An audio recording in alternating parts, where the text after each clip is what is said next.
everybody. Welcome to this edition of Our Kids Play Hockey. Today, we're going to dive deep into fundraising. Now, don't tune away just yet. We had a lot of awesome discussions in this episode about how to do this right for your team to make sure that you're, A, making the most money, but also doing it ethically, doing it right in a way that can unify your team to have a better experience for the season. So make sure to listen ahead. Also want to let you know this episode is being powered by Hockey Wraparound, a company that lets you use your ice hockey game sticks outside without being damaged. So if you have kids that are dragging a $200, $300 stick outside, check out this product. It's hockeywraparound.com and use the code OKPH for 20% off your order. With that said, please subscribe and follow us. Look us up on Facebook, follow us wherever podcasts can be heard, and check us out on ourkidsplayhockey.com. With that said, enjoy this episode, and I'll talk to you soon in about 5 seconds. Bye-bye. Hello, hockey friends and families around the world. Welcome to another edition of Our Kids Play Hockey. I'm joined today, as always, by Mike Benelli and Christie Casciano-Burns. And we got actually a really exciting topic today, and what seems to be a little collection of episodes about what to do before the season starts. Today, we're talking about fundraising. Now, don't roll your eyes and leave just yet. This is the episode you need to hear, especially the ones where you roll your eyes and look away. But we're going to talk about fundraising today, why we need fundraising, why you want to fundraise even after you've already paid all your registration fees, how to do it, the best ways to do it, why it's better than it's ever been before, how you can use it as a teaching tool for your kids to teach major life lessons. It's a major component of any season. And on top of that, today, as the youngest hockey parent here, no pun intended to anybody out there, I don't know a lot about it. Christie's been through it, Mike's been through it, and I need to learn a lot. So I'm going to be, again, an escort today, or a conduit, a car, to bring the new hockey parents to this episode. And my two co-hosts, who I value very much, are going to give all the information they possibly have about this topic, right? So first thing, Christie, I'm going to jump to you. Let's just go over the basics. Why do we need fundraising after we've just, as you put it before the episode, we wrote this huge check to play. We just bought all these equipment. I have no money left. Why do I need to fundraise? It depends on the team that you're on too. I love one season when the coach opened it up by saying, all right, ladies and gentlemen, we've gone over all the things we want to do this season. And some of you want to add on to that, but guess what? It costs money. So let's talk about, we're going to talk about the F word. And everybody gasp. No, not the F word. Yes. Fundraising, the evil fundraisers that we have to do just to keep the team going for all those extras. Tournaments cost money. If your team wants to play in tournaments, guess what? There are tournament fees. You got to cough up the money for that. It's not free. You just don't show up and say, hey, we want to play.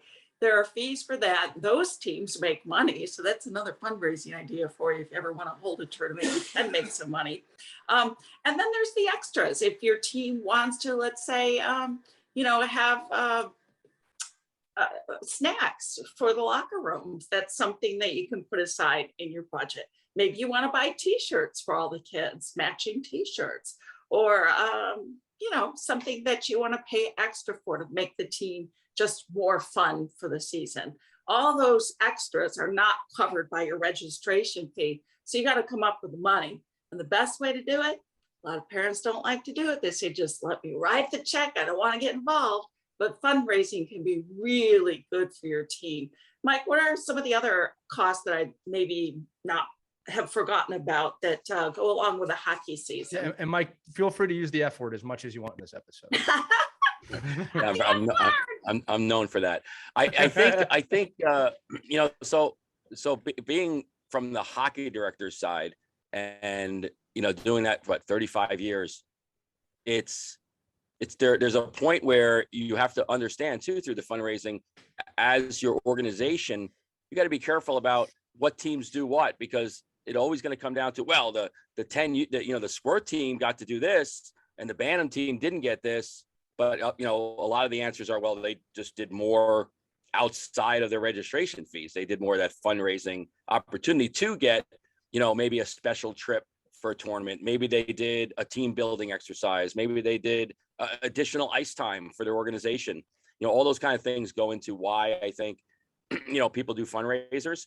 I mean, I probably am a little bit in this panel, especially. I know I'm the more jaded person when it comes to why are we asking people to raise money for probably the most expensive sport there is, additionally, we're going out and getting things when I just see so much wasted money from your own registration fees, in organizations. So I think that's a whole nother, conversation we can have today too, is that, what is the fundraiser for? Is it good for your organization? And is it really going to help in all other aspects of what we want to do with our kids and our players? And I think as a team, you have to decide what is it that you want. I mean, there was one year where we were on a team that wanted to do everything, travel, play in every tournament, buy warm-up suits for the kids that matched, t-shirts and all this extra. It was a really expensive year. We did a lot of fundraising that year. We actually did it. We paid for everything for our fundraising. And there are other years where the parents were just, let's keep it simple. I don't want to do this. I don't want to travel beyond, 50 miles.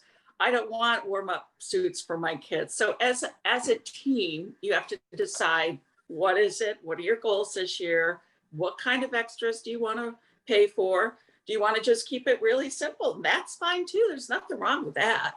But if you want to have a season that's like, wow, memorable, crazy season, just get prepared to roll up your sleeves and help pay for it. Right. And I think we have to remember too that we're here speaking as hockey parents, and we're in our little, silo of hockey. But think about all the people out there on your team that are doing fundraisers for all the other things they're involved in. My son's in Scouts. There's a ton of fundraising that goes on for Scouts. He's at Lions Club. There's a ton of fundraising that goes on. The lacrosse team does fundraising. So think about, you've got to, as a parent, when you're interjecting into the fundraising program, you also have to think about, okay, because who gets hit up? Grandma, grandpa, your local inner circle gets hit first, right, with the raffle tickets. And then hopefully, I know we'll talk about it a little bit, but then there's other great ways that you can get your kids to fundraise that are going to help them, outside of just asking grandma, hey, can you buy these 10 raffle tickets for $10? And if you win, and they don't care about winning whatever the raffle is, right, or whatever the fundraiser is, they just want to contribute. But there's so many other aspects to a fundraiser that you can do, depending on how you're going to, what you're going to do, and then how you're going to approach it with your players. Right. And some of your friends who don't have young kids and aren't into the fundraising will duck and cover when they see you coming. Oh no, here comes Willy Wonka, the chocolate factory. I have no more money to give to you. This damn kid's playing on another team, for God's sake. So, all he does is fundraise. It can, especially if your kids are into other things, like you mentioned, Scouts or cheerleading. Everybody has to do a fundraiser. So that's why I think this is a good opportunity to come up with some fundraisers that will involve your kids and be less stressful on friends and family. You don't want to tap out the well too soon. But there are things that you can do where the kids can really get involved and help raise the money, less stressful on you and your friends, and a lot of life lessons for your kids. And we'll get into that in a moment. Right. So what I'm going to do this episode to make this fun and make it really interactive is, as the new parent here, I'm actually taking notes. So I'm just going to read my notes. I have here, Christie, from you. Step one, and Mike, step one is identify what you need the money for.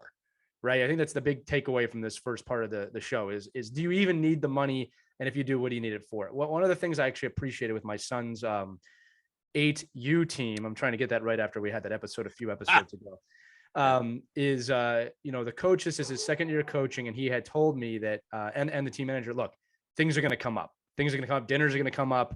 No matter what we do, no matter what you pay for, things are going to come up. So we created a slush fund, which is not fundraising.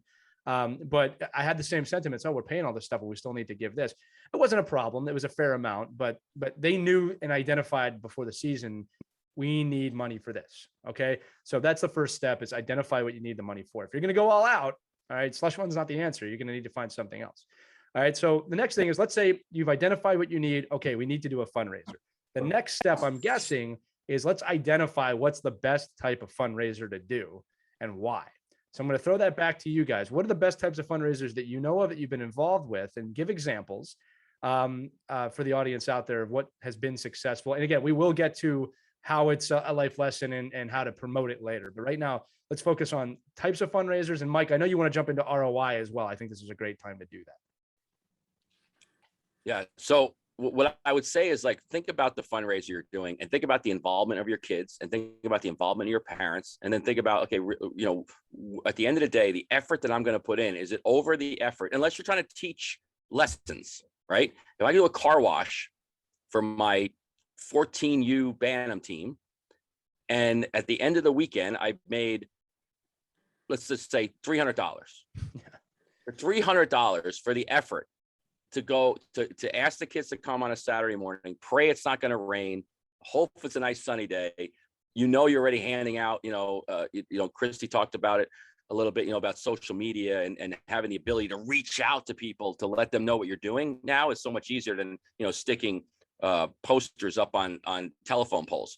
Right. But I think, we're at the point right now where think about, what is that fundraiser? Me, I'm not a fan of bake sales. I'm not a fan of car washes. I'm not a fan of things that really only get you out of, you get this tiny little bit of money for this huge amount of effort. And it's probably the same people doing all the work all the time. It's the same 2 moms and 2 dads. And so I think finding fundraisers that you can do that, that take a lot of effort, but take a whole team effort, like golf tournaments. Golf tournaments are always really cool fundraisers because there's always somebody on the team that's part of a club or knows somebody that, or a bowling tournament, or, there's all these kind of great things that are more active, you can get more people participating, but you can also earn and recover a lot more money for all that effort and time you're going to put into organizing it.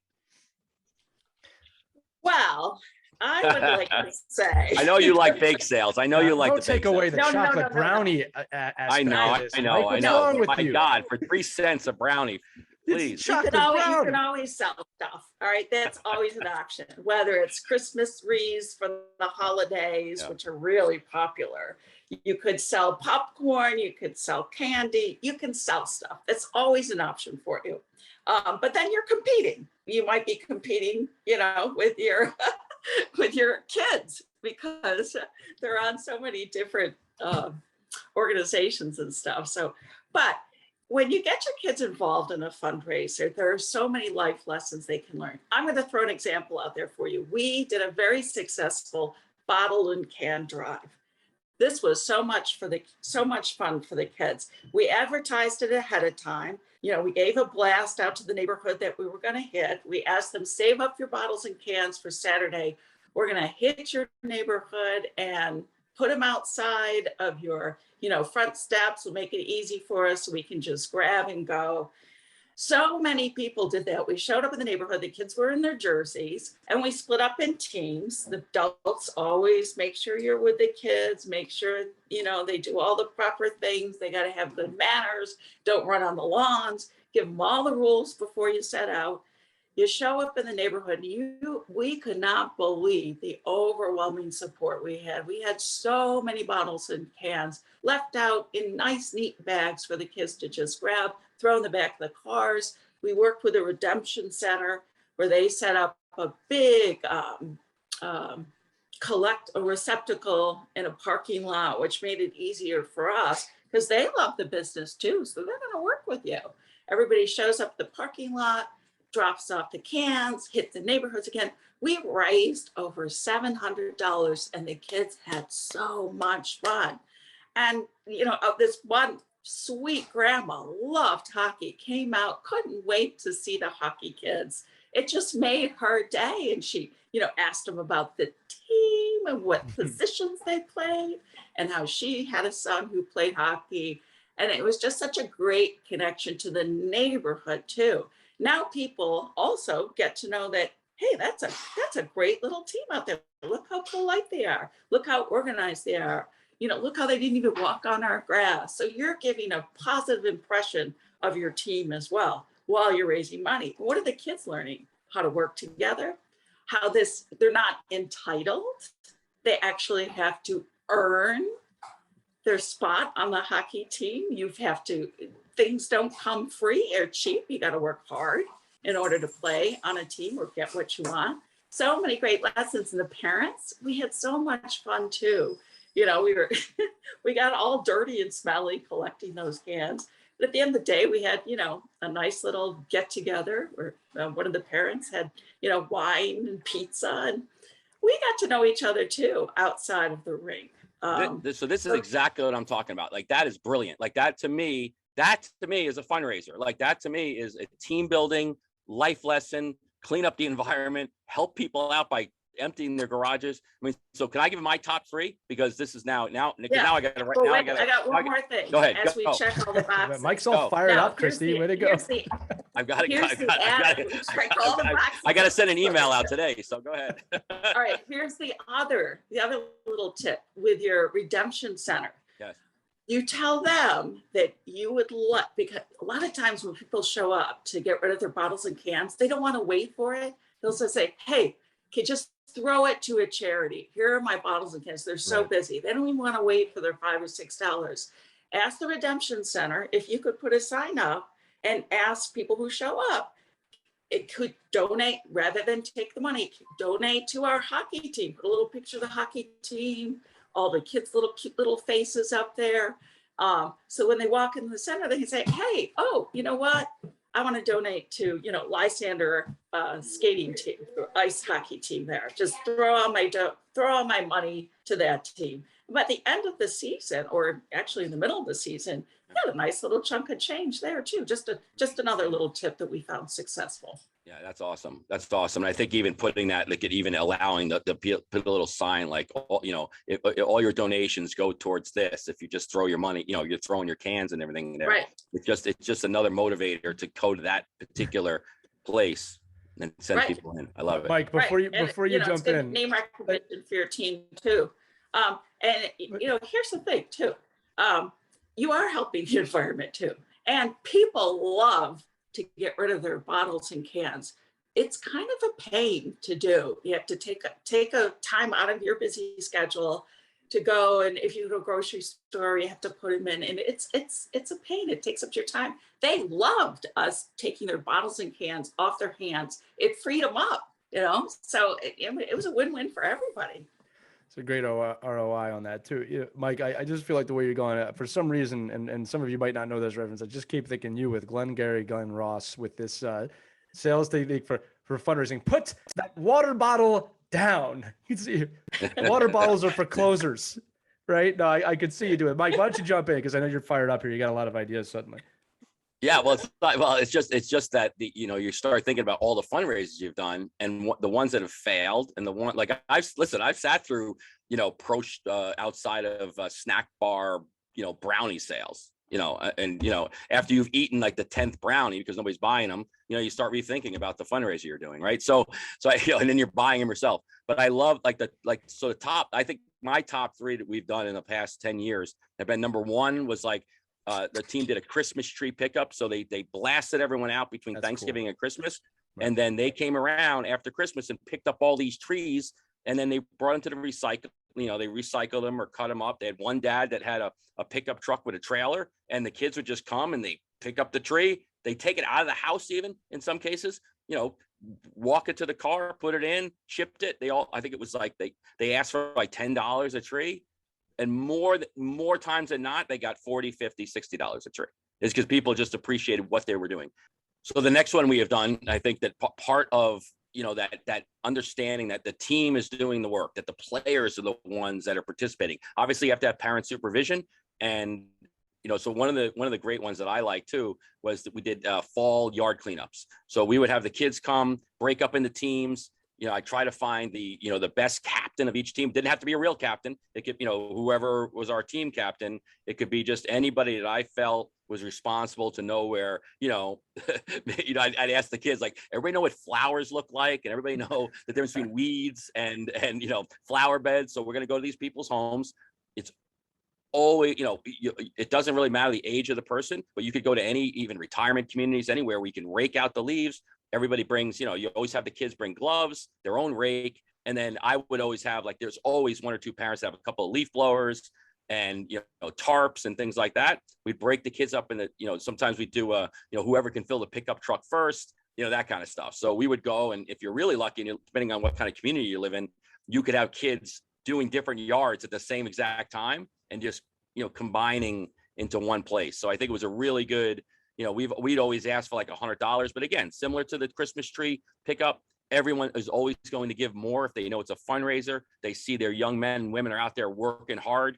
They're putting in a good sweat and they're working together. And for me as a coach, you always found the kid, just like the kid that doesn't pick up pucks at the end of practice, you always find the kid that finds his way not to rake any leaves or pick up anything. And that's really telling. I mean, I know it's not part of our fundraising discussion, but it is part of our team building discussion. So I thought it was a big part of it. And then by far the most fun one that we've done, and I think the most rewarding, is because there's an ending, is that we have all the kids from September until December. They're collecting hockey sticks, their own sticks, friends sticks, rink sticks, collecting broken hockey sticks, goalie sticks, whatever it is, asking their teammates, asking other programs. And then at the end of December, we would take all of these sticks. We found an individual who made those great hockey chairs and Adirondack chairs out of hockey sticks. Right. He would make the chairs for us, and then we would raffle the chairs off at the towards the end of the year, and that would help fund all the coaching gifts. And I thought, and we literally raffled chairs off for $500, $600, $700 a chair, made by the sticks that the kids already invested in. It's like the old saying, and I think Christie, we may have talked about this at one point, but when you go to a hockey tournament and you get charged to go see your own kids play in the hockey tournament, it's the same type of thing. Like, well, I already paid for the hockey tournament. How are you charging me? Right. So it's the same thing with the sticks. It's great. Like, I bought the stick, it broke. There was no, warranty on it. I'm donating it for something that now will give me return on the stick. And most of the time, it was our own parents that bought the stick anyway, bought the chair or the bench or the clothes hanger. And I thought those are really cool fundraisers, because I thought there was, I don't want to say there's minimal effort, but there was more team effort. Everyone, you can't you can't hide in a Christmas tree pickup and yard pickup and bringing in sticks. You can't.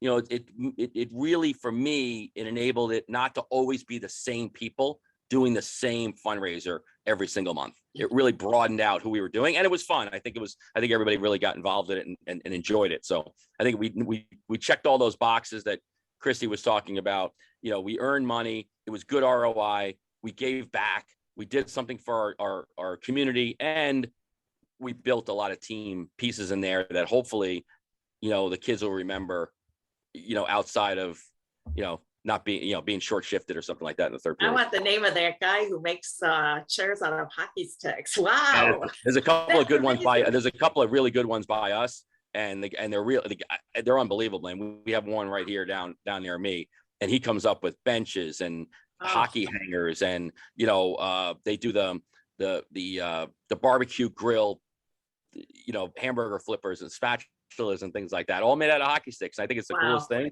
But if you could do it with your own sticks, it even makes it more rewarding, I think. Yeah, I got a bunch of them for him. I'm gonna have to call them up. Get them to Yeah, work. we're collecting. I'll put my address up on the screen a little bit. Send them on down. Here's another fundraiser, as we're talking about how to get the kids involved. Look to work with your AHL team. We work with the Syracuse Crunch, and they're great with youth hockey teams. We do a chuck-a-puck night.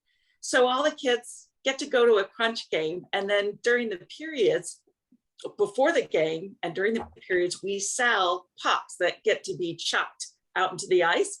And the puck that lands closest to the bullseye on the ice wins half the money. We raised probably $700 or $800 that our last Chuck-a-Puck night a few years ago. And it was great because the kids enjoy seeing, obviously, their heroes play. They're all together selling. So again, they're learning the communication skills and the importance of raising money for something that you want. And the parents have a ball too, as we get to spend a night with our kids, just taking in a Crunch game. It's fantastic. And the Crunch is very generous with splitting up the nights. Like our Lysander team got one night, and Camilla's got another night. So all the teams get a night where they can sell pucks that will be chucked during the game. And it's so much fun too. And it kind of makes it fun for everybody in the audience too. They love the chance to throw a puck out onto the ice and, have a chance to win some money. So look for some opportunities with your local professional teams. So I had step one is identify what you need the money for. I have step two is choose what type of fundraiser you're going to do and think about the ROI. So Christy, that last one has great ROI if you're near an AHL team or a minor league team, because it's legit just a couple hours of your time to make a lot of money. And then, Mike, the ones you explained take time, but they teach a lot of life lessons and you can earn a lot of money. Again, I think about it just from what you're saying too. You got to think about if you're trying to create a fundraiser, you got to think about the things people need, want, and are happy to give money for. I find when it comes to fundraising, most people are happy to give the money if it's the right situation. Kid comes to your door and says, hey, it's January 10th. Do you still have your Christmas tree? Do you want me to take it off your hands for you? Man, you're helping me. I'm happy to pay you and I'm helping you, right? That's one that's like, wow, that's a no-brainer. All right. Same thing with Chuck a Puck. They're at the game already. Why would they not want to support a youth hockey team? But that's step two is choose what type of fundraiser to do. And it leads to step three, which we've already alluded to, which is make sure that to unify the team around the life lessons. Now, this is where I'm going to chime in a tiny bit. I'll preface this with this. When it comes to fundraisers, you really need a dedicated person or a group of people, a committee, to run these things successfully. I would say the eye roller is when you have to do more work. Right? When the team comes, hey, we're all going to do this and I need you to do this and you to do that and you to do this. That's where you get the eye rolls. We're all busy, right? So that's why you need a fundraising committee or a fundraising person to lead it. The work that the parent should have to do, in my opinion, is, okay, I have to bring my kid somewhere. I have to drop my kid off, or I have to be with my kid while they do this. To me, that's just parenting. That's part of the team building. That's part of being, part of the experience. I think too, and I'll say this, that and again, I'll get your thoughts on this, friends, is that there's a lot of great, not just life lessons, but business lessons and lessons in general when you have to, quote unquote, sell. Now, we're living in this weird time period where that's a 4-letter word, literally and figuratively, where people look at that like it's a bad thing, like, oh, I'm not going to be a used car salesman. And I think we have the wrong idea with that. All right. The truth is, when you learn to sell, you learn to sell yourself, you learn to sell what you're doing. Everybody is selling something out there. Everybody. If you're listening to this, if you have a job, you are selling something. Everyone's selling something. So teaching your kids how to do that ethically, I'm going to put that in there, trustworthy, right? To speak up, to explain value when it comes to fundraising is insanely important, in my opinion. Right. So you want to arm the kids with that. Okay, so we're doing, Mike, your example, we're doing Christmas trees. We're picking up Christmas trees today, or we're doing weeds, right? Here's the job. Here's why we're doing it. Here's what we get out of it. Here's the value for the person, right? Those are really important things to teach kids. Again, ethically, never lie. This isn't about lying to make money. It's about telling the truth, right? So I want to throw that back to you guys in terms of just, am I crazy in thinking that? Again, I'm a businessman, for this full disclosure, right? But any opportunity I have to teach my kids, how to negotiate, how to provide value in an ethical way. I can't say that enough. Like, we don't do this wrong, right? I think that's a very, very, very important skill set that schools are not teaching. This is your chance to do it. Who wants to go first? Right. And I think that's, I know for me, like, that's why the scouts were so important for our family, because that's like a mandated piece of what, as they go through rank, you have to learn how to, look somebody in the eye, right? Ask them for something, have a conversation, introduce yourself, introduce your mission, who you're with, what you're doing. And that's intimidating for a 12, 13, 14-year-old boy or girl, right? Knocking on the door. Hi, my name's Michael. I'd love to be able to help you. I see today that you have, I know, we're in the middle of fall and we're here with a whole team and we're ready to, rake the leaves. And this is why we're doing it. And, I love seeing the kids that step up and do that. And you'll start seeing, especially today, we'll all, parents now will say, oh, my kid doesn't look anybody in the eye. He doesn't shake their hand. They don't make eye contact. They're on their video games all the time. Well, this is it. Right. And I think you'll see what I love too out of this is the person on the other side, they'll engage. Like, more times than not, you're never going to get the door slammed on you. I mean, how many Girl Scouts get the door slammed on them? Not many, right? I mean, it's like, it's a different way of looking at it. But I think, to your point, Lee, you're teaching, not only are you doing an ethical piece of learning how to sell, but you're also learning how to communicate. Totally. You're learning how to delegate. You're learning how to, convince and have a conversation with somebody like an adult that maybe you don't get a lot of interaction with. I mean, you think about your, 12 to 15-year-old kids, how many times do they really get to interact with adults outside of you? And, it really does. I think it adds so much more than just, I'm raising $100 here today. Well, I'll take it to Right. another That's level. a great point. And I hope parents who are so used to I just want to write the check. I don't want to get involved. I don't want my kids involved. Take a moment and think about what you're missing here. How often do we see our kids on their phones constantly, not knowing how to talk to, as you said, Mike, talk to adults, how to communicate.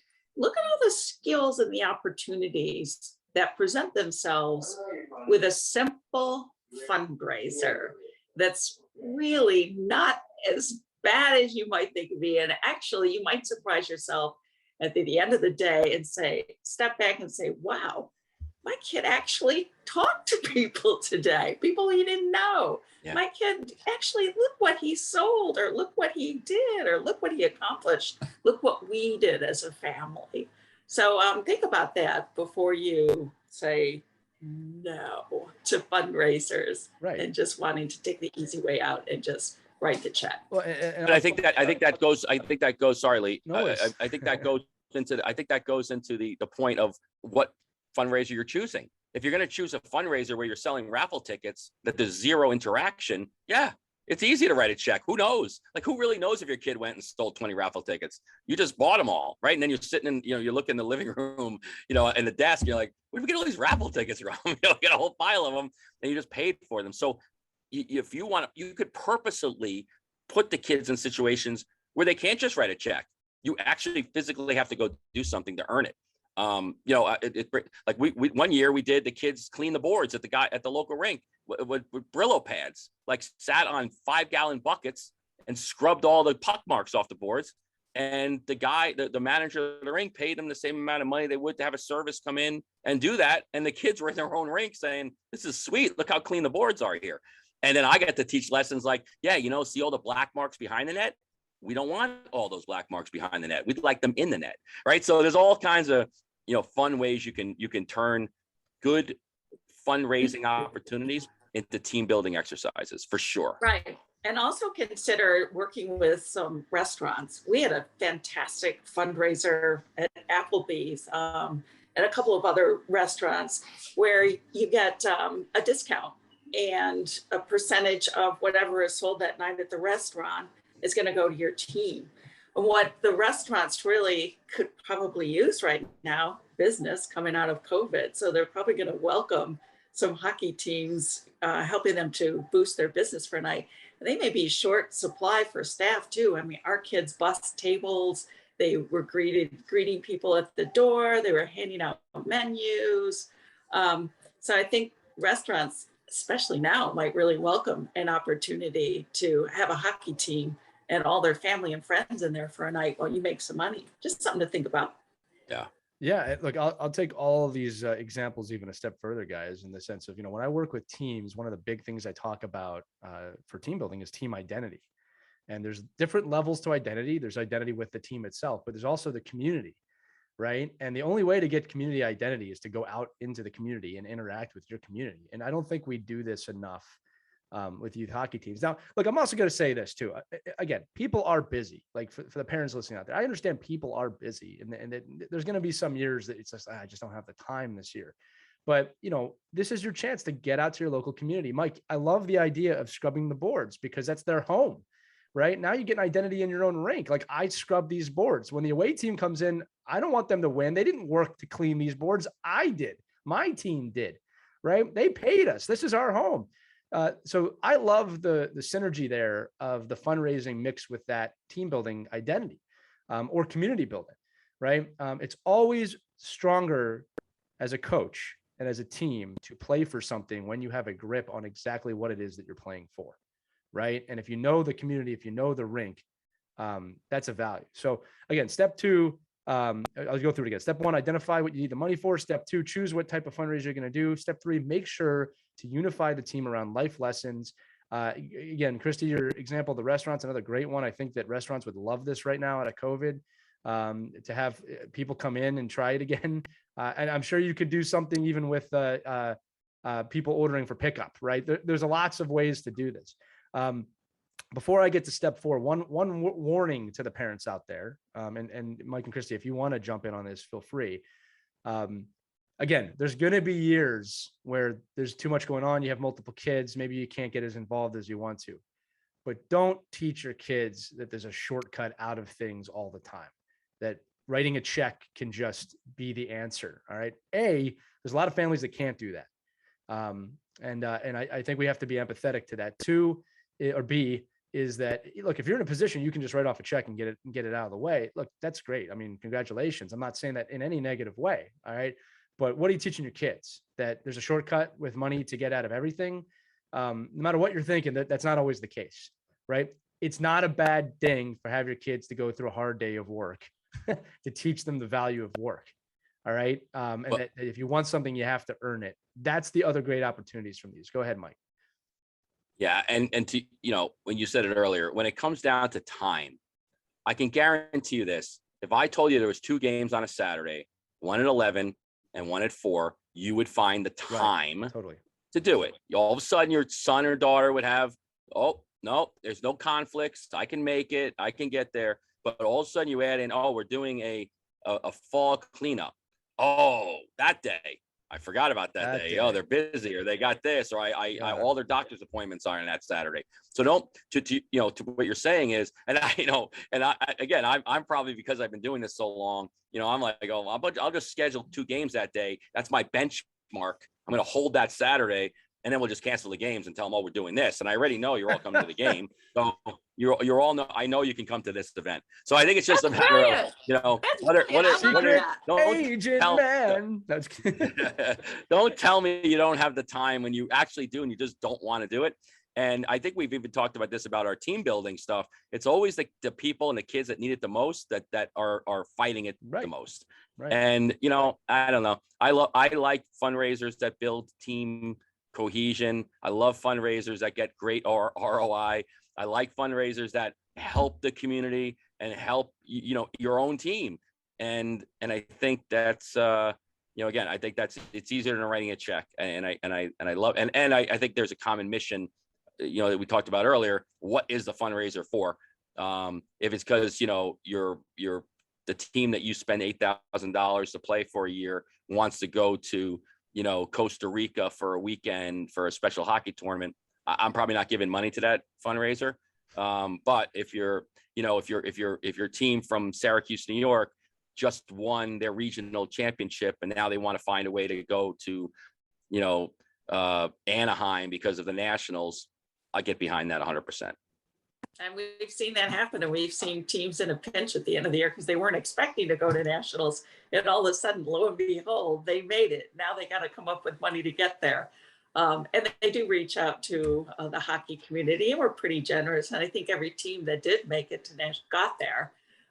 They were able to, through fundraising, the community really, that's a big deal. So don't be shy, and, contact your local news. We did a story on this one team that made it to Nationals, didn't have the money, and they did a social media page. I forget what do you call those things? The pages where you GoFundMe or something. Right. Oh, that's it. They did a GoFundMe page, and they were able to raise enough money, and they used their digital platforms to get the word out there too. Little messages from, the girls, and they put it on their Twitter page, on their Facebook page. Yeah.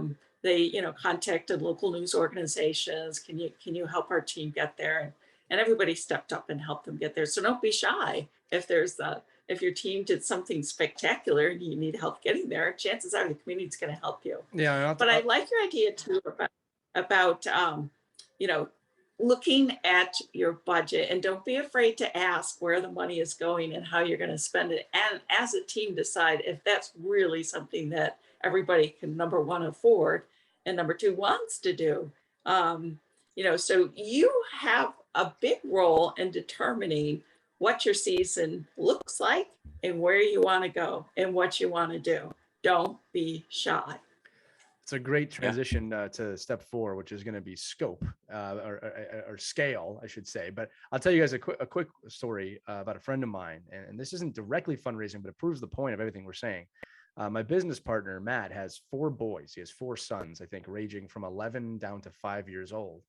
And what he did was he had them create, I mean, this legitimately create a business.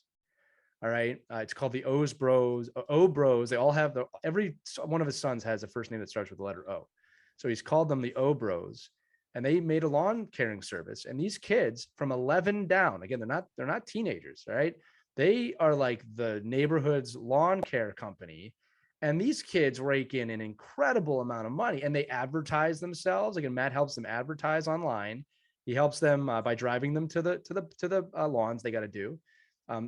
Absolutely some parenting there, because sometimes his kids don't want to do it, but he teaches them, you got to do the job. You're getting paid to do the job. These kids rake in so much money that they I'm not kidding here. They fund vacation trips for themselves at 11 down. So what I think his 9-year-old just went to Austin, Texas with his mom because he felt like it. He earned that money on his own. So this kind of proves the point that, again, look, I'm sure the 5-year-old's a little young, right? He just probably helps out by picking up stuff off the ground. But these kids are funding vacations for themselves. So there's really no age that this is too young, or team that this is too young. You can do it. And guys, I'm talking, they make serious money. They spend it all, but they make serious money, 11 down, and the parents don't take any of it. They that's the other key point. It's their money. They're earning it. So great life lessons there. So again, just to run through this one more time. Step 1, identify what you need the money for. Step 2, choose what time or what type of fundraiser you're doing. Step 3, make sure to unify the team around the life lessons and the cause of the marketing. I'm sorry, add the fundraising. And step 4, scale, scope. So the question to you two, you said it earlier in the episode, you get your 5 relatives that always donate. How do you get beyond them? How do you get to the local companies? How do you get to the neighborhood? What do you do to get this message out there? Okay. So for me, I think you said it earlier, you designate somebody to be your lead, right? You need a parent, you need and a kid. So you have a team parent and a team player. Could be the same. It could be the parent's kid.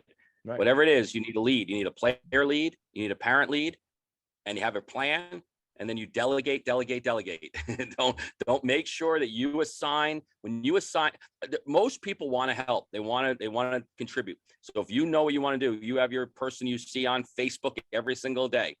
Designate them to help you promote what you're doing. They're going to send out the list. They're going to send out the dates. They're going to send out what the fundraiser's for. Then you just work on somebody to collect, depending on how you're going to collect your money. You have a treasurer, and then you have somebody that's going to report that, so that, everybody knows up front what's going on. It's all transparent. And I think just having that plan, and then just like you would for your team, right? Just build a mission statement into your fundraiser. Why are you doing? What's your why for the fundraiser? Keep people focused. If it's 1 day or 4 months, what's the fundraiser? What's it for? And how are we going to stay on track? If you do those things as part of your team, I think you're going to, any fundraiser, you're going to have success. Great points. Right. Transparency is really important. Not that you shouldn't trust people, but you got to make sure that they're very open about what's been earned and where it's going.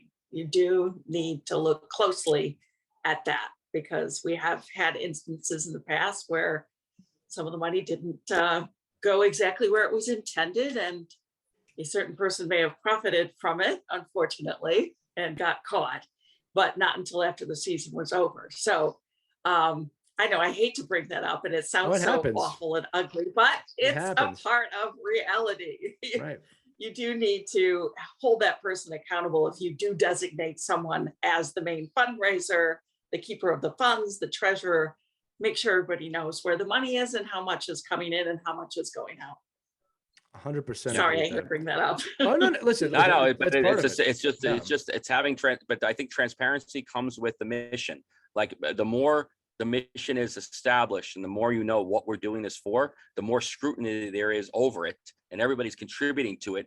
And I think even if you did privately and you had your little, thermometer with the money being raised, like, we're getting our goal, we're almost there. Right. We're, the motivating piece of that, of let's keep this going. We're so close. And then who's going to get us over the top? And depending on how your fundraiser is structured and how you delegated all of those responsibilities out, hopefully you're going to have a great group of kids that felt like they all contributed to the team going to a tournament, raising money for new hats, new sweatsuits, a team party, whatever it is, you all contributed to it. It wasn't just, one person doing all the work and then say at the end of the year, I don't know why I did all this work. My kid didn't even get as much ice time as the other kids, Right. I love the idea of a digital thermometer, something visual where you can see where you're at, where you're going. It gets everybody motivated and pumped up to keep pushing that thermometer up. The mercury keeps rising. Right. I love that idea. That's great. And don't be afraid to use your digital platforms. If you have a Facebook page, blast it out there. Get other your friends and family to share on their social media pages too. Hey, we're doing a bottle and can drive. We're going to be at this neighborhood. Yeah. Donate your cans to this redemption center. Show up at this date and time. Help our team get there. And don't be afraid to let your kids also give little messages too, because a tug at the heartstrings when you see a little kid in a hockey jersey say, "Could you please donate to my fundraiser this weekend? Yeah, could you please donate some cans and bottles to my team?" They fall for it. How do they say no to that cute little face? I just want to say one thing too. Your fundraiser doesn't have to be for you.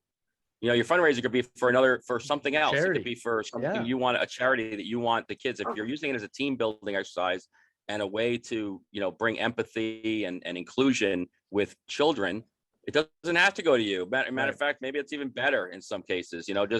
We contributed this money towards this cause. We did it. We've done it for pancreatic cancer. We've done it for other forms of military children, veterans. There's so many different things. Yeah, there's so many things you can do that your collective group. I mean, the great thing about a team is your collective group of like-minded people that can accomplish these goals. If that's who your team is, and Lee does this every day with his teams. That it doesn't have to go towards me. Right. I could be giving it towards a mission that we have for our team to build around. And I would always get kids involved in charitable events, especially during the holidays. Put on their jerseys and ring the bell for the Salvation Army. Whatever it is. Collect blankets for the homeless. Go to the SPCA and donate food and blankets for the animals that are in the shelter. Lots of opportunities to do that. It doesn't even have to be a monetary gift that you give. It can just be, just showing up and donating your time too,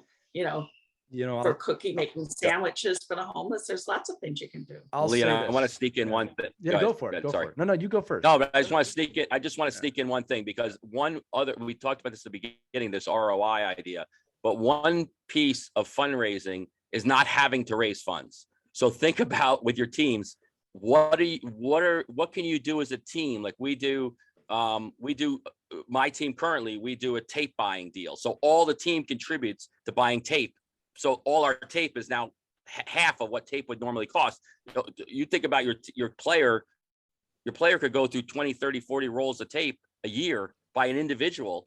Right. And if you can reduce that by 50%, you're fundraising for yourself. So you want to do like team buy deals and contribute, when you have 20 players all contributing to something, everything gets less expensive. Point. And what got me thinking about too, Christie, was you mentioned even the snacks. Like if all my parents are out buying snacks for their own kids, imagine if we all did this together and we all funded it. So one parent went to Costco or BJ's or whatever. And then, if you don't want to spend money, find ways to save money, do it as a team. Right. That's a great idea. And work with your local businesses too. It might be willing to give you some discount in bulk. Right. When you buy in bulk. Right. I think that not only that, but that's a great way to teach the kids about saving money. Again, another life lesson that we don't teach in school of like, hey, when there's an economy of scale. When you buy a lot of something, you can get a discount. It's better for you. So when you're eating top ramen every day in college, you can learn a little bit about budgeting. What's wrong with that? Was that not normal? I still do that. Look, every once in a while, I'll get on a top ramen kick for a week. It's kind of weird. Look, a few thoughts on what we said, Mike, and I do appreciate you shouting out my teams with fundraising and charity. We give a lot back, and there's multiple reasons we do this, and I think this jumps into the conversation. One is that we're doing all right, and there's other people that aren't, and we always took the approach of, if we're not helping other people, what are we doing here? Right. So I'm not going to name any of my companies. My point is we always find ways to give back to local military. If it's a hockey company, we try and give back to local youth organizations. We create deals for them. We're always trying to give back. And I'll tell you this right now, and everyone's heard this, but it's so true. You feel so great when you're able to hand a check or hand something to somebody that didn't have it before, that didn't even ask for it. All right. And it's just a major part of our team environment, of what we like to do. It's part of our year. It's part of our day. We do a major charity drive every year with both of my companies, so forth and so on. Another great one, and this is not so much fundraising, but Christie, you brought it up, and Mike, you brought it up. When I was in college, both as a player and as a coach, we would go to inner city schools and read to the kids. And I'll tell you right now, you can do this in high school, do it to your elementary school. These kids thought we were heroes. They thought we were NHL players. They didn't know. They didn't know any different. We were college hockey players coming to read to them. Man, that gave me some perspective when I was 18 to 22 of what I'm doing and why I'm here. Talk about a message, talk about earning something. The last message I'll say on fundraising and doing stuff in general, and I'm going to say two things here. Let's be honest. The world could use a little bit of kindness right now, a little bit of empathy. If you're sitting at home listening to me saying that and rolling your eyes, I'm not going to jump on you, but I am going to say, take a minute and ask yourself, why is that horrible to you? Is it a political reason? Is it a groaner for other reasons? Are you just miserable? I'm not talking about any of those reasons. I'm just simply saying that doing something nice for somebody else is something we used to stand for. And I think we all need to get back to a little bit on all sides of the aisle. Doesn't matter where you sit. Fundraising is a great way to teach your kids to do that. The last thing I'll say about that is that it's not the adults that are going to lead the country forward with the next generation. It's our kids. So what are we teaching them? Like I can find a miserable 50-year-old person that's going to tell me everything that's wrong with the country and the world. It's tough to change that person. Hi, Mike. He just waved it. For those of you listening, he just waved at it. All right. But look, the 12-year-old kid who hasn't seen that side of the world yet, he will, or she will. What can we teach them now about being a better person? And by the way, teaching sales, teaching communication, teaching the techniques, teaching things aren't always fair. Teach them that now. Teach them those lessons now. They don't have to be 25, 35, 45 to figure that out. Right? Christie, you brought it up, and I'm going to say this again. It's a little negative. People do steal money in these things. I don't know how. If you're the type of person that's going to steal from kids, that says a lot about you. It does happen, but that's a life lesson too. I'm not suggesting anybody do that to teach a life lesson, but these are the things you got to learn. Life's not always fair. We don't teach that enough. All right. Last thing, Christie, going back to social media, and I got to say this because, and I'm going to tap myself a little bit on the back here, but I literally wrote a book about this. All right. The biggest opportunity you have to get your message out there is digital media, whether you like it or not. For the first time ever, we are more interconnected than ever before. Everyone has a portable television studio in their pocket. And as Christie said, all you got to do is record the whole team or a bunch of the kids. And Christie, you did a great impression saying, "Hi, my name is Lee and I play for the 8U team and we're raising money so we can go to nationals." You're going to be able to get that message out there. If you get a That was good. Yeah, I'm just channeling my inner 8-year-old there. If by the way, my 7-year-old doesn't sound anything like that, but you can get that message out there to these people using social media. And again, someone on your team, most likely the kids, but someone on your team is a marketing expert. It's always there. And get this, they'd probably love to help you. All right. Most market experts love to show that they love a lot about market. Okay. So right. I'm telling you that social media, if you have a fundraiser, no matter what kind of fundraiser it is, it's a great way to get the message out there, get the kids involved, show faces. All right. The last thing and actually Christie we actually literally have someone on the show that can do this, but all of you have your local news people or you watch Jeopardy. Why do you love Alex Trebek? God rest his soul. Because he was in your home every night after dinner. You know Alex Trebek, don't you? But you've never met him. Christie is an anchor. Everyone in Syracuse knows Christie Casciano-Burns, but most of you haven't met her, although Christie's met a lot of people. I'm not going to say it. All right. Yeah. FaceTime, connection, community, fundraising. Wow, I didn't mean to make that sound so great, but I did. Just to go over these again before we get to our final thoughts. Step 1, identify what you need the money for. Step 2, choose what type of fundraiser to do. Step 3, make sure that you unify the team about the life lessons, the community, the identity, all this stuff that you can use this for beyond just the money. And then step 4 is scale, scope. Find ways to get this out there. Use the resources at your disposal. Find the parent that wants to do it. Step 5, don't steal the money. Just had to throw that in there. Please don't steal the money. Yeah, it's not why we're doing it. Right. As any final thoughts on fundraising? I think this has actually been a pretty informative episode. Obviously, if you're listening, Right. yeah, tell us what you do too. Like, comment, find us. We just threw out a few examples. There are so many out there. You could do a hockey-a-thon too at your rink, where your kids have to go out and get sponsors, and then they're challenged to do laps around the rink, and just like a regular, marathon that you might see for the fundraisers. So much you can do. You could, if you want to, if you don't have the time, go tap a local business, have them donate a big gift, like a big screen TV or a remote starter, and you can sell raffle tickets, and your kids can help you with this.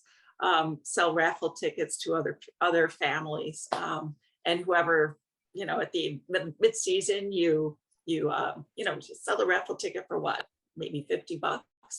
If you limit it to a certain number, and then you can tell the people, only 100 people are entering this. For $50, you can win this big prize.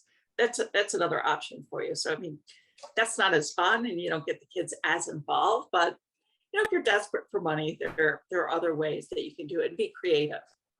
Like there's so many things that we haven't even talked about that are out there for opportunities for you. Think out of the box, collaborate, brainstorm. You'd be surprised. Some of the fundraisers that parents have already done that are successful, tap them and ask them, hey, what worked for you? It can be really fun. And don't let just one parent carry the load, though. Even though you have a committee and you've tapped one person to organize it, step up, because as I always say, it takes a team to run a team. Yeah. Mike, any final thoughts from you? No, I'm stoked about getting my email sent out now. I know this is I think this is kind of goes in our suite of preparing for the season and thinking about things that I probably don't want to think about this in January, and everybody's kids are going one way, parents are going the other. This is something you pre-plan on, put it on the calendar, get it in people's heads that you're going to do it, and designate it out. Don't procrastinate. And put it together. And I think I for one, and that's one of the reasons I love doing this podcast, because I think, all those things we talk about, it kind of refocuses me and just reminds me of, oh, geez, I got to get that done. And that's something I really like doing. And I think in this last year and a half, there's so many great things we all want to do that we forgot about. And I think this gives us a great opportunity to kind of jump back into it with 2 feet and do a lot of these great creative things and incorporate the in my case, boys, in learning all these great lessons in life that don't require skates and gloves. Well, Mike, you said it perfectly right there. One of the reasons I love doing this podcast too is like I'm learning from it. So just today's podcast, I learned, you got motivated. Christie got to relive her years of being a hockey mom, doing fundraising, all the nightmares and the happiness from that. But that's how you know this is a great show, because we're all taking something away from it, even if there wasn't an audience. But we do have an audience, and you guys are awesome. You've been really boosting us up lately, and we appreciate it. So with that said, look, if you have fundraising tips, fundraising ideas you want to share with our audience, make sure you can email them to us at team@ourkidsplayhockey.com. Join us on Facebook, or just comment, find us. We're everywhere, and let us know what fundraisers work for you, because we want to share that information with our audience. We can all learn from each other. That's one of the main reasons we made this podcast. But I've given up every time we jump on an episode. Like, it'll be 20 minutes. No, it's always an hour, because we love talking. And if you've made it through the whole episode, thank you for being here, and make sure you to subscribe to us, both wherever you're listening to this, or follow us again on social media. But that's going to do it for this edition of Our Kids Play Hockey. For Christie Casciano, Burns, and Mike Benelli, I'm Lee Elias. Check us out. More episodes, ourkidsplayhockey.com, and we are wherever podcasts can be heard. Have a great day, everybody. Enjoy your season.